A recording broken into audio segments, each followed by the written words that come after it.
नमस्कार, बाखबर में आपका स्वागत है। मैं हूं राघवेंद्र सिंह। बाखबर में आज हम बात करेंगे नेताओं की जुबान है कि मानती नहीं। दरअसल ये बात इसलिए भी हो रही क्योंकि कुछ दिनों पहले की बात है, जब राष्ट्रपति पद की शपथ ली द्रौपदी मुर्मू जी ने, तब कांग्रेस के एक वरिष्ठ नेता जो लोकसभा में नेता प्रतिपक्ष भी हैं, अधीर रंजन जी ने कहा राष्ट्रपति। ये मामला इतना विवादों में आया कि संसद पर भी इस पर हंगामा हुआ और बात यही नहीं रुकी। जब इस पर बहस हो रही थी तब सोनिया गांधी ने नाराज होकर, कांग्रेस की जो वरिष्ठ नेता है, उन्होंने स्मृति ईरानी से कहा कि डोंट टॉक मी, और इसके बाद वो सदन से बाहर चली जाती हैं। ये हम दो घटनाएं इसलिए बता रहे हैं क्योंकि लोकतंत्र के हम 75वीं सालगिरह मना रहे हैं। भारत का लोकतंत्र परिपक्व हो रहा है, लेकिन नेताओं के जो दिमाग हैं वो लगता है कि बच्चों की तरह हो रहे हैं। 5वीं क्लास के बच्चों की तरह झगड़ना, बयानबाजी करना, कड़वे बोल बोलना और उसके बाद माफ़ी भी नहीं मांगना। जब अधीर रंजन जी से कहा गया कि आप इसके लिए माफ़ी मांगिए, तब उन्होंने कहा कि मैंने माफ़ी मांगने के लिए महामहिम से समय लिया है, मैं उनसे माफ़ी मांग लूँगा। अब राष्ट्रपति के मुद्दे पर इतनी बातचीत, इतनी विवाद, इतने तनातनी, ये बताता है कि लोकतंत्र को हम कहाँ ले जा रहे हैं। हम इसी पर बात करेंगे कि आखिर हम जो निचले सदन हैं उनके लिए कैसा संदेश देना चाहते हैं। क्या हम अपर हाउस में बैठकर, लोकसभा में बैठकर जो बातचीत कर रहे हैं वो लोकतंत्र की मर्यादा के भीतर है, या वो हमें कहीं ना कहीं कलंकित करती है। महत्वपूर्ण मुद्दा है, भारतीय लोकतंत्र से जुड़ा हुआ है। इस पर चर्चा के लिए मौजूद है स्टूडियो हमारे साथ दो विशेष मेहमान, मध्य प्रदेश के वरिष्ठ पत्रकारों में शामिल श्री रमेश शर्मा जी और हमारे युवा पत्रकार साथी योगीराज योगेश जी, और टेलीफोन लाइन पर रहेंगे मध्य प्रदेश के वरिष्ठ पत्रकार जयराम शुक्ल जी। आप तीनों का बहुत बहुत स्वागत है।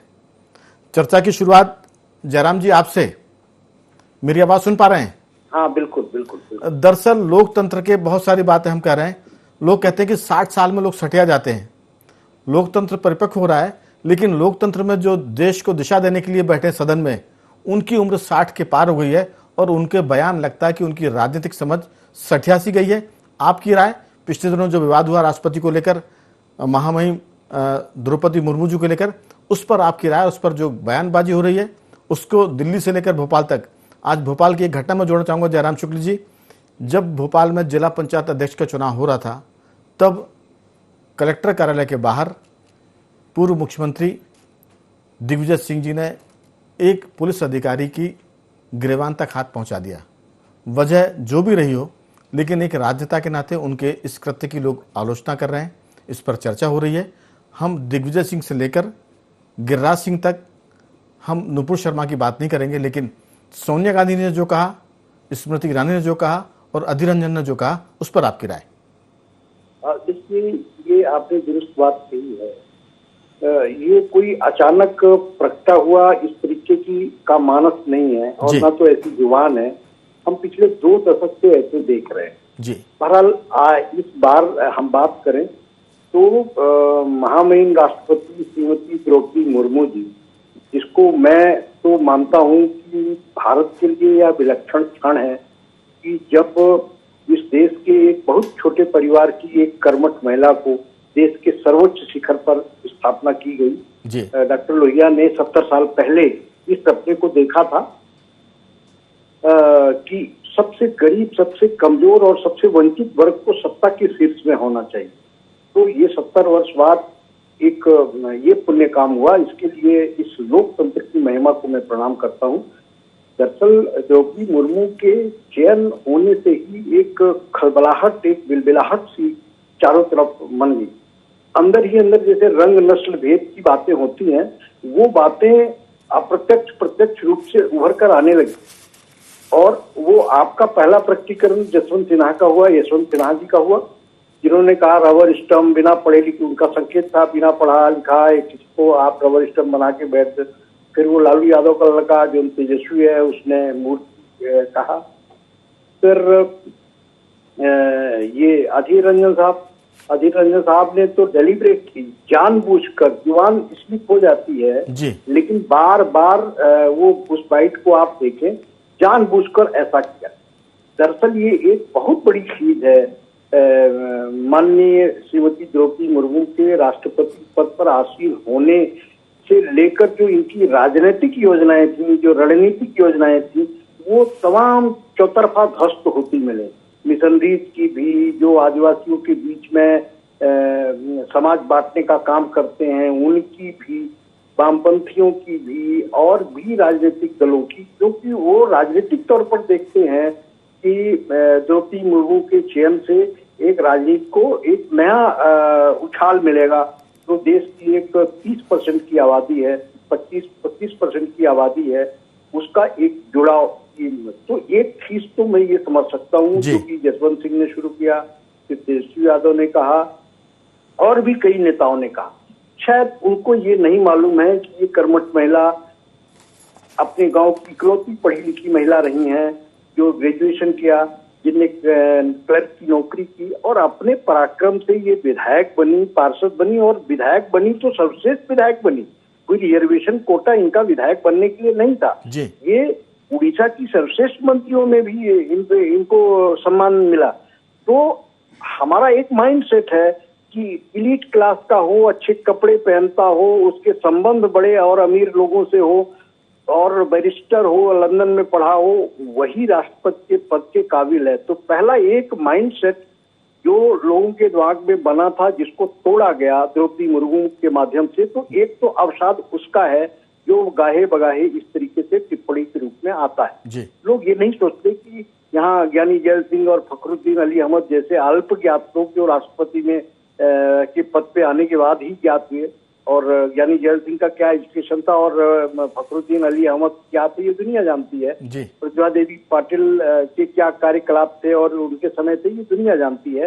लेकिन एक ऐसी महिला को जिसका पूरे देश को हृदय से सम्मान करना चाहिए, उस पर इस तरीके की टिप्पणी जो अधीर रंजन जी हैं, और सबसे सर्वनाक बात, अधीर रंजन तो ऐसे बेहुदे आदमी हैं, पश्चिम बंगाल में उनकी गुंडे की इमेज है, और वो पार्लियामेंट में इस तरीके का बोलते रहते हैं। उनके ऊपर तो मुझे मालूम है कि हत्या तक के मुकदमे चल रहे हैं, अभी लंबित हैं। तो उनको बाहुबली माना जाता है अधीर रंजन को पश्चिम बंगाल में। मैं कलकत्ता गया हूँ, उनके बारे में पूरी उनकी इमेज में जानता हूँ। लेकिन वो लोग इनसे भी ज्यादा बड़े गुनाहगार हैं, जिसने अधीर रंजन की इस टिप्पणी को हल्के से लिया और उसको मजाकिया तरीके से टालने की कोशिश की, मल्लिकार्जुन खड़गे। और जब इस मसले पर पार्लियामेंट में बात हुई और स्मृति ईरानी ने हस्तक्षेप करने की कोशिश की कि सोनिया जी को बोलना चाहिए कुछ, डोंट टॉक टू मी, ये भी ठीक बात नहीं है। ये हमारी परंपरा में, मतलब जो प्रतिपक्ष है, जो विपक्ष है, उसकी अवधारणा थी, ये बिल्कुल दुश्मन पक्ष के तौर पे पिछले 2 दशक से इस्तेमाल होता जा रहा। वो परंपरा रही ही नहीं कि अटल जी के पांव छू रहे हैं, चंद्रशेखर जी या नेहरू जी के पांव छू रहे हैं, लेकिन एक दूसरे के खिलाफ वहां पे आग उगल रहे हैं। एक बड़ी संसदीय परंपरा दिल्ली में रही, और यहाँ परंपरा आपने भी खूब कवर किया होगा, पटवा जी की, बाबूलाल गौर की, इधर दिग्विजय सिंह की, अर्जुन सिंह जी की, श्रीनिवास तिवारी जी की, एक कितनी उज्जवल परंपरा पार्लियामेंट में, विधानसभा में यहाँ पे रही है। तो ये एक बदजुबानी, इसमें थोड़ा सोशल मीडिया का भी सेंसेशन है, और लाइमलाइट तत्काल आ जाने का भी सेंसेशन है, और अंदर बिल्कुल जयराम जी, बहुत सारी बातें हैं, लेकिन हम ये इस पर भी फोकस करना चाहते हैं कि राज्यसभा लोकसभा में जो आचरण कर रहे हैं, उस पर आखिर देश में के राजनेता राजनीति में क्या संदेश देना चाहते हैं। लोकतंत्र की हम बात कर रहे हैं। मैं लौटूंगा आपके पास, बहुत सारी बातें आपने इसमें शामिल कर ली हैं। राजनीतिक अवसाद भी है, राजनीतिक अहंकार भी है। मैं योगी राज जी से पूछूंगा, रमेश के पास मैं सबसे अंत में आऊंगा। योगी राज जी, दरअसल बाहुबलीपन की अगर बात करें, अधीर रंजन जी के बारे में बहुत कुछ जानकारी जयराम जी ने दी है, लेकिन लोकसभा में एक जमाना था जब चंद्रशेखर जी को कहा जाता था कि वो भी काफ़ी बड़े बाहुबली हैं। और एक बार तो जब हाउस में उस समय के नौजवान जो सांसद हुआ करते थे, शरद यादव, उन्होंने जब कोई बातचीत की थी संसद में, तब बड़ी गंभीरता से चंद्रशेखर जी ने कहा था कि अगर आप इस तरह की संसद में बातें करेंगे तो बाहर मैं आपसे निपटना जानता हूं, इस तरह का, इस आशय की उन्होंने बातचीत की थी। लेकिन जब चंद्रशेखर जी ने सदन में इस पर कड़ित आपत्ति जताई, तब शरद यादव जी जैसे लोगों की भी घिग्गी बन गई थी। तो सदन ऐसा होता है कि जो एक परंपरा बनाए और जो पंचायत तक लोग उसको महसूस करें कि किस तरह की बात अटल जी करते थे, किस तरह की बात नेहरू जी करते थे या नरसिम्हा राव करते थे। तो ये सब जो चीज़ें वो विलोपित हो रही हैं और अवसाद और अहंकार की राजनीति हो रही है। आपकी राय? राघवन जी, देखिए, जैसा आपने जिक्र किया चंद्रशेखर जी का, चंद्रशेखर जी डेफिनेटली आप मतलब बाहुबली हो सकते हैं वो, लेकिन भाषा की यदि आप उनकी बात करो तो वो तो इनका यदि आप भाषण सुन लो तो मुझे तो सबसे मतलब अटल जी के बाद यदि कोई मुझे भाषण में अच्छा वक्ता कोई नजर आया तो अटल जी चंद्रशेखर नजर आए। वो जितनी धारा प्रवाह भाषण देते थे, जिन शब्दों का वो चयन करते थे, तो बाहुबली अपनी तरफ है लेकिन भाषा पर उनकी पकड़ जबरदस्त थी। तो बाहुबली होने का अर्थ ये नहीं ये कि वो इतने बड़े दिग्गज नेता थे कि बाहुबली जो लीडर हुआ करते थे उनके भी हाथ पैर कांपते थे उनके सामने। बिल्कुल नहीं, और फिर भाषा की मर्यादा तो चाहे आप बाहुबली हो ना हो और कुछ भी ना हो तो भी आपको रखना चाहिए। और ये तब हो रहा है जब हम आज़ादी का अमृत महोत्सव मना रहे हैं, और ये तब इसलिए और भी घातक है कि जब विधायक को सांसदों को बताया जा रहा है संसद में, विधानसभा में, कि आपको किन शब्दों का प्रयोग करना है किन का नहीं करना जी। तो फिर आप क्या सीख रहे हो? आप कई ऐसे शब्द जिसको बोले विलोपित कर दिए गए, इनका सदन की चर्चा में इनका यूज नहीं कर सकते आप। तो इतना पाठ पढ़ाने के बावजूद यदि आपको समझ नहीं आ रहा और फिर आप किसी छोटे मोटे व्यक्तित्व के बारे में टिप्पणी नहीं कर रहे, आप राष्ट्रपति के बारे में टिप्पणी कर रहे हैं, ये ठीक हो सकता है आप बंगाली हैं, आप अंग्रेजी बहुत अच्छी तरह जानते हैं, लेकिन कांग्रेस की विडंबना यही है कि कांग्रेस के जो भी लीडर थे, सोनिया गांधी अंग्रेजी, मल्लिकार्जुन खड़गे अंग्रेजी, सुधीर रंजन अंग्रेजी। अब अंग्रेजी जानने का अर्थ ये नहीं कि आपको हिंदी नहीं आती हो या आपकी जुबान फिसलती हो, और पहली बार जुबान फिसली ये भी अधीर रंजन के मुंह से कई बार सुना गया। आज ही ये राष्ट्रपति पर विवादित टिप्पणी करने के बाद आज फिर एक और उन्होंने शब्द का शायद किसी ने नोटिस किया या नहीं किया, उन्होंने नया नारा दिया प्रधानमंत्री को घेरते, उन्होंने कहा था कि बेटी बचाओ और बेटी पढ़ाओ। अब आपको यही नहीं पता कि पढ़ाओ और पढ़ाओ में क्या अंतर है। मैं यही कहना चाह रहा हूं कि वो भले ही हिंदी भाषी हो लेकिन जो कुछ बोल रहे हैं उसका आशय तो पता है। वो आशय सोनिया जी को भी मालूम है, राहुल जी को भी पता है, और खड़गे जी की बात कर उनको पता है। अगर वो राष्ट्रपति के बारे में जो टिप्पणी कर रहे हैं उसका आशय तो सबको समझ में आया कि वो उन्होंने राष्ट्रपति को राष्ट्रपत्नी कहा है, और माफी मांगने के बजाय उन्होंने कहा कि मैं उनसे जाकर माफी मांगूंगा। इसमें एक चीज मैं जरूर जोड़ूंगा कि सोनिया गांधी जो महिला भी है, सदन की बहुत वरिष्ठ सदस्य भी है, उनको इंटरव्यू करना चाहिए था। बजाय इंटरव्यू करने के उन्होंने वो खुद इस विवाद का हिस्सा बन गई, और इसीलिए मुझे लगता है कि इस मुद्दे ने देश में एक तरह से आग पकड़ ली है। जी बिल्कुल सही कहा। और एक इसमें और दिक्कत क्या होती है कि जैसे मान लो इतनी गंभीर टिप्पणी अधीर रंजन ने कर दी, मेरा सत्ता पक्ष के लोगों से भी ये कहना है कि यदि कोई इतनी शोभनीय टिप्पणी कर रहा है तो आप उसको सजा क्या दे रहे हैं?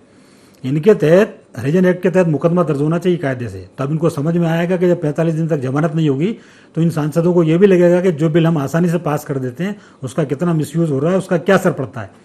तो जब तक आप ऐसी कठोर सजा इन लोगों को नहीं दोगे तो ये तो पब्लिसिटी के लिए कुछ भी बोल देंगे और माफी भी नहीं मांगेंगे। बिल्कुल वही बात रमेश शर्मा जी, दरअसल इस पूरे मामले का सुखद समापन जरूर होना चाहिए, क्योंकि मामला राष्ट्रपति से शुरू होकर गांव-गांव तक जाएगा। तो ये राजनीति में जो प्रतिपक्ष में रह रहे हैं बहुत दिनों से, क्या वो अवसाद में चले गए?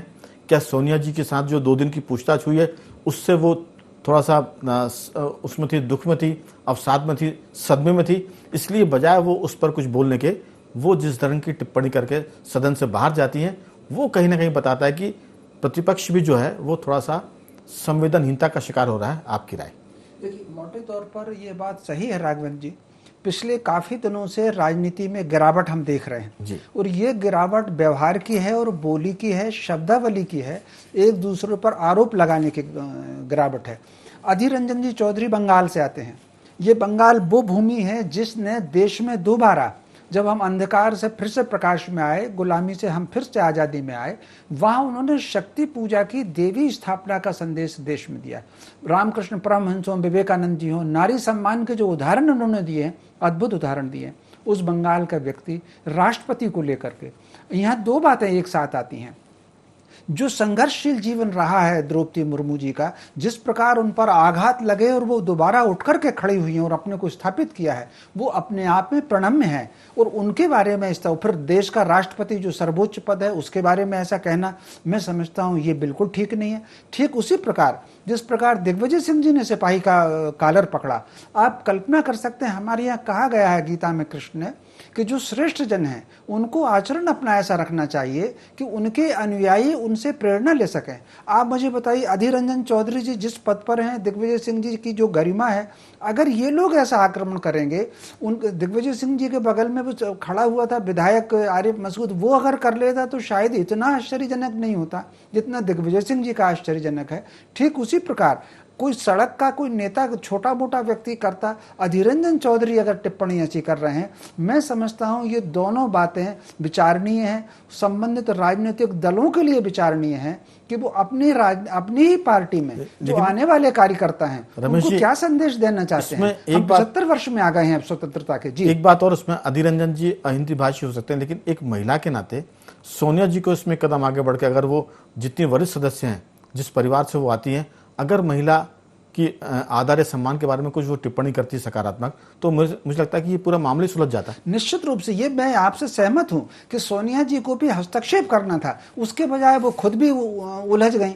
तो कुल मिलाकर के ये जो बड़े पदों पर हैं उनको अपने आचरण पर, अपनी भाषा शैली पर, इसके अलावा एक और बात अगर आप देखें राघवेंद्र जी, पिछले कुछ दिनों से प्रधानमंत्री पर जिस तरह की टिप्पणियां की जा रही हैं, राजनीतिक विरोध हो सकता है, राजनीतिक समर्थन हो सकता है, किसी को बाहर आने के लिए ताकत हो सकती है, लेकिन आप शब्दावली का किस प्रकार उपयोग कर रहे हैं ये बहुत महत्वपूर्ण होता है। तो मैं समझता हूं कांग्रेस को अपनी ये गलती सुधार लेनी चाहिए। उस समस्त वरिष्ठ जन जो हैं, जो पद पर हों या ना हो, सीनियर लोग भी हैं, उन लोगों को चाहिए कि अधीर रंजन चौधरी जी को कहें और वो सार्वजनिक रूप से अपने शब्द वापस लें और खेद व्यक्त करें। और मुझे लगता है कि इसको बजाय प्रतिष्ठा का प्रश्न बनाने के बहुत ही सामान्य तरीके से इसमें आगे आकर सभी को इसमें, क्योंकि राष्ट्रपति किसी पार्टी के होंगे, लेकिन राष्ट्रपति बनने के बाद वो देश के राष्ट्रपति हैं, लेकिन जहां तक प्रतिपक्ष के अवसाद की बात है, ये उसका रिएक्शन हो सकता है। ईडी से 2 दिन की पूछताछ की वजह से सोनिया जी भी थोड़ा सा, उनकी मनोदशा ठीक नहीं हो सकती, लेकिन मैं बता रहा हूं कि जो सत्ता में उनका भी अहंकार है रमेश जी। दरअसल गिरिराज सिंह की बीजेपी ने अपने करीब 33-35 ऐसे लीडर छांटे थे जो इस तरह के बातचीत में थोड़ा सा फिसल जाते थे, उसमें गिरिराज सिंह का भी नाम है। उन्होंने एक बार सोनिया जी के बारे में टिप्पणी की थी कि अगर वो गोरी चमड़ी की ना होती तो शायद कांग्रेस की उनको अपना अध्यक्ष स्वीकार नहीं करते। राजीव गांधी किसी निग्रो महिला से शादी करते तो शायद वो अध्यक्ष नहीं बनाते। तो इस तरह की टिप्पणी के लिए भी सत्ता पक्ष के लोग भी बदनाम रहे हैं। हम अधीर रंजन जी की बात जरूर कर रहे हैं, लेकिन दूसरे पक्ष की भी हम बात करें तो साक्षी महाराज ने कहा एक बार कि राहुल गांधी की मानसिक स्थिति ठीक नहीं है। उन्होंने जो शब्द का इस्तेमाल किया वो भी असंसदीय है। इसके अलावा साक्षी महाराज ने यह भी कहा मोदी की प्रशंसा में कि मोदी जी नेपाल की वैसे रक्षा कर रहा है जैसे कृष्ण ने द्रौपदी की रक्षा की थी। इसके अलावा एक और शब्द मुरली मनोहर जोशी जी ने कहा था, हालांकि वो बलात्कार के संबंध में कहा था कि बलात्कार पाश्चात्य संस्कृति का एक तरह से विवत्स स्वरूप है। भारत में बलात्कार नहीं होते, इंडिया में बलात्कार होते हैं। तो ये इस तरह की कुछ टिप्पणियां हैं जिनको मैंने सोचा कि जरूर शेयर किया जाए और थोड़ी सी संतुलित भी लगी। जयराम शुक्ल जी, ये जो पूरा मसला है कहां तक जाएगा, क्योंकि अभी तो ये संसद में है, इस पर जब बातचीत होगी। हाल में मध्य प्रदेश की बात करें तो यहाँ नगर पालिकाओं के, नगर निगम के चुनाव हुए हैं, जिला पंचायतों के चुनाव हुए। तो क्या देश की अपर हाउस में लोकसभा में जो बातचीत है, जो बातचीत का लहजा है, जो स्तर है, क्या वो देश के लोकतंत्र को नीचे नहीं लेके जाएगा? नैतिकता की पतन की तरफ हम जा रहे हैं? आपकी राय? पहले के जो राजनेता रहे हैं और अभी के रहे हैं, मतलब जैसे हम मधु लीमय की, रामधन की, कृष्णकांत की जैसे पार्लियामेंटेरियन रहे, इनकी बात करें, और मध्य प्रदेश में जगदम्बा निगम की बात करें, प्रेमलाल मिश्रा की बात करें, ये लोग कितना अध्ययन करते थे, कितनी किताबें लिखते थे। हमारे मतलब मधु लीमय जी ने कितना लिखा होगा, क्या आचरण था उनका, सिर्फ अपने घर में उतना ही रखते थे संग्रह जितना 2 मियां बीवी खा सके। और कितना रवि राय जैसे संसद सांसद वहां पे हुआ करते थे। कितनी मधु लीमय को तो फायर ब्रांड नेता माना जाता था। उनका सादगी, उनका आचरण इतनी जबरदस्त बहस करते थे कि क्या मजाल की उनके एक शब्द असंसदीय हो जाए। ऐसे पार्लियामेंटेरियन के बारे में बहुत सारी किताबें आई हैं जिनको पढ़े, जिसमें वामपंथी भी सोमनाथ चटर्जी और समर मुखर्जी और कमल बोस जैसे बहुत से नेता हैं, हर पार्टियों में हैं। तो उस समय जो देखो राजनीति में देखिए जो आते थे, इसमें स्वीकार करने में कोई नहीं, एक पढ़ा लिखा वर्ग आता था। अब मुरली मनोहर जोशी की बात आप करते, प्रोत्साहक थे वो आए, और जगदीप धनखड़ जो अभी जिनको उपराष्ट्रपति का बनाया है वो भी अच्छे दिग्गज। तो उस समय राजनीति में एक वकील, अच्छा पढ़ा लिखा प्राध्यापक या एक एलीट क्लास का ऐसा व्यक्ति आता था जिसको पूरी देश दुनिया और विचारधारा इन सब का अध्ययन रहता था जी। अब जिनके पास धन है, जिनके पास वैभव है, जिनके पिता बड़े आदमी हैं, उद्योगपति हैं, बिल्डर्स हैं, इस तरीके के लोगों ने राजनीति को बहुत प्रभावित किया है। और पार्लियामेंट में भी ऐसे ही लोग, अब बताइए कि माल्या जैसे लोग वहां पे मेंबर ऑफ पार्लियामेंट थे, और भी बहुत सारे उद्योगपति हैं जिनका नाम आप गिन सकते हैं। बिल्कुल। तो जयराम शुक्ल जी, दरअसल हम इनकी बात भी न करें तो देश दो लोगों को अच्छे से जानता है, एक तो जवाहरलाल नेहरू जी और अटल बिहारी वाजपेयी जी। अगर इनके आचरण की बात भी करें तो ऐसा एक भी मौका नहीं आता है कहीं पढ़ने में ना सुनने में कि अटल जी ने या नेहरू जी का कोई ऐसा आचरण रहा हो जिससे संसदीय गरिमा में थोड़ी सी गिरावट आई हो। एक बड़ा जबरदस्त किस्सा है जी। उपचुनाव में जीत कर डॉक्टर लोहिया जब पार्लियामेंट में गए फर्रुखाबाद से जीत कर, तो चूंकि लोहिया और नेहरू जी के बीच में गुरु शिष्य के संबंध थे कांग्रेस पार्टी में, तो लोहिया तो समाजवादी थे, तो वो हमेशा घेरते थे पंडित नेहरू को और बहुत अच्छे तरीके से घेरते थे, मतलब उनको निःशब्द कर देते थे। एक बार उत्तेजित होकर नेहरू जी ने कह दिया, राम मनोहर तुम ये ठीक नहीं कह रहे हो, तो उनने कहा कि ये असंसदीय है, माननीय सदस्य को कहा जाए कि वो अपनी भाषा बदले। तो जी अच्छा जी, ऐसे बहुत सारे उदाहरण मिल सकते हैं, लेकिन एक चीज एपोलॉजी की मतलब एक चीज मैं जोड़ूंगा, अटल जी ने नेहरू जी से कहा था कि आप में मुझे चर्चिल भी दिखता है, और एक रूस के एक लीडर का नाम भी लिया था जिससे वो काफी नाराज हुए थे, लेकिन शाम को ही जब किसी समारोह में मिले थे तब उन्होंने अटल जी से कहा था कि आपने भाषण बहुत अच्छा दिया है। तो ये बहुत सारी बातें जिसका हम जिक्र लंबी बातचीत में कर सकते हैं, लेकिन समय की थोड़ी सी तंगी है, मैं रोकूंगा आपको। योगीराज जी, इसकी आपने बहुत संक्षेप में टिप्पणी की, आखिर ये जो गिरावट है अपर हाउस से लेकर लोकसभा और पार्लियामेंट की जो हम बात कर रहे हैं, वो लोकतंत्र को 75वें साल में कहाँ तक नीचे लेकर जाएगी? क्योंकि लोकतंत्र परिपक्व हो रहा है, लेकिन ये जो हमारे लीडर सठिया रहे हैं, जिनकी जुबान फिसल रही है, ये लोकतंत्र को कितना एक तरह से कलंकित कर रहे हैं? आपकी बहुत संक्षेप में राय। नहीं, देखिए, यदि इस पद पर पहुंचने के बाद यदि कोई ऐसी टिप्पणी करता है, छोटा आदमी टिप्पणी करे तो समझ में आता है जी। ये तो वो लोग हैं कांग्रेस की पीढ़ी के जिन्होंने 50-50 साल पुराने नेताओं को देखा है, और यदि ऐसी अंतिम पीढ़ी, मतलब वरिष्ठ जनों की अंतिम पीढ़ी है, यदि ऐसा आचरण करेगी तो नई पीढ़ी से क्या आप उम्मीद करेंगे? ये क्या मैसेज दे रहे हैं कांग्रेस की नई पीढ़ी को? किसी कॉलर पकड़ना चाहिए या राष्ट्रपति पर अभद्र टिप्पणी करना चाहिए? तो ये खुद का आचरण भी गलत है और मैसेज भी गलत है, और ये तो नई पीढ़ी के लिए तो बहुत ही खतरनाक यदि आप ऐसा संदेश दे रहे हैं। बिल्कुल रमेश जी, दरअसल महिला की बात है, महिला राष्ट्रपति बनी है, और अगर महिलाओं पर टिप्पणी इस तरह की होगी और सदन में बैठी महिलाएं अगर इस पर ऐतराज नहीं करेंगी, तो फिर हमें लगता है कि ये बात अभी दूर तक जाने वाली है। देश में फिर ये जो बयानबाजी की जो गिरावट है, जो कर्कशता है, जो कटुता, वो और बढ़ेगी क्या? ऐसा लगता है आपको? आपकी राय? मुझे जो लग रहा है कि राजनीति जिस दिशा में जा रही है, जिस तरीके से उसकी गरिमा कम हो रही है, व्यवहार की गरिमा कम हो रही है, आचरण की गरिमा कम हो रही है, बोलचाल की गरिमा कम हो रही है, चुनाव में मुद्दे उठाने की गरिमा कम हो रही है, तो इस तरीके से मुझे लग रहा है कि कहीं ना कहीं ये बोलचाल की भाषा में अभी आगे आने वाले वक्त में गिरावट भी आएगी और ढीठता भी आएगी। जिस ढीठता का परिचय अधीर रंजन जी ने दिया है कि कहने के बाद, ऐसे उदाहरण है कि संसद में कई बार कहा है और अगर स्पीकर ने कह दिया तो उन्होंने माफी मांग ली है उसकी। ऐसे उदाहरण लगभग हर विधानसभा में है, संसद में है, राज्यसभा में है। उसके बावजूद भी आप अड़े रहना और उस पर माफी नहीं मांगना। एक और उदाहरण देना चाहता हूं, व्यक्तिगत आलोचना किसी की भी हो सकती है, लेकिन नेहरू जी का आप पूरा जीवन देख लें, इंदिरा जी का पूरा जीवन देख लें, राजीव गांधी का पूरा जीवन देख लें। इंदिरा जी का आपातकाल को लेकर के मतभेद अलग हो सकते हैं, लेकिन जो राजनीतिक शैली रही है, विरोधी लोगों को बोलने, इंदिरा जी विपक्ष में भी रही हैं और सत्ता में भी रही हैं, लेकिन उनका दोनों पक्ष में जो विरोधियों को संबोधित करने का कम से कम भाषा की गिरावट नहीं हुई। गांधी जी को अगर आप देख लें, एक वक्त उन्होंने अपने वर्धा आश्रम में किसी सेवक पर कुछ चीज गुम जाने का कह दिया था, उसके बाद उपवास किया उन्होंने। तो कुल मिलाकर के अगर गांधी जी का नाम आप ले रहे हैं, नेहरू जी को विरासत लेकर के चल रहे हैं, इंदिरा जी की विरासत लेकर के चल रहे हैं, राजीव गांधी की विरासत लेकर चल रहे हैं, तो भैया कम से कम बोलचाल और आचरण की तो गरिमा रखो ही कम से कम, वरना वो लोग क्या सोचेंगे तुम्हारे बारे में। बिल्कुल। और दूसरी बात यह कि कार्यक्रम के समापन पर मैं ये बोलूंगा कि अधीर रंजन जी ने इस पर, जैसा आपने कहा कि शब्द इस्तेमाल किया कि ढीठ भी हो रहे हैं लोग, उन्होंने कहा कि मैं माफी तो मांगूंगा लेकिन पाखंडियों से नहीं मांगूंगा। अगर सदन में आपने कुछ कहा है तो सदन में माफी मांगने से क्या दिक्कत है? अगर वहां कोई विवाद हो रहा, तो ये बहुत सी चीजें हैं जो बताती है कि आगे लोकतंत्र की दिशा और दशा क्या होने वाली। लेकिन आज की चर्चा को हम ये रोक रहे हैं। तीनों मेहमानों का धन्यवाद करेंगे। जयराम शुक्ल का भी धन्यवाद, रमेश जी आपका भी, और योगीराज जी आपका भी बहुत बहुत साधुवाद कि आपने चर्चा में हिस्सा लिया। कुल मिलाकर हमारी चिंता ये कि लोकतंत्र स्वस्थ रहे, गरिमापूर्ण रहे और आपस के संबंध कटुतापूर्ण ना हो, तभी ये मजबूत होकर आगे बढ़ेगा। 75वीं सालगिरह लोकतंत्र की, उम्मीद करते हैं कि लोग गलतियों से सीखेंगे और सुधरेंगे भी। बाखबर में आज सिर्फ इतना ही। कल किसी और मुद्दे पर आपसे बात करेंगे। तब तक बने रहिए हमारे साथ और देखते रहिए IND24।